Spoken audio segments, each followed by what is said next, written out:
what do you desire? What makes you itch? What sort of a situation would you like? So I always ask the question, what would you like to do if money were an object?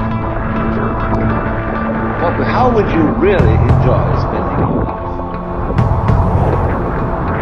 Better to have a short life that is full of what you like doing than a long life spent in a miserable way.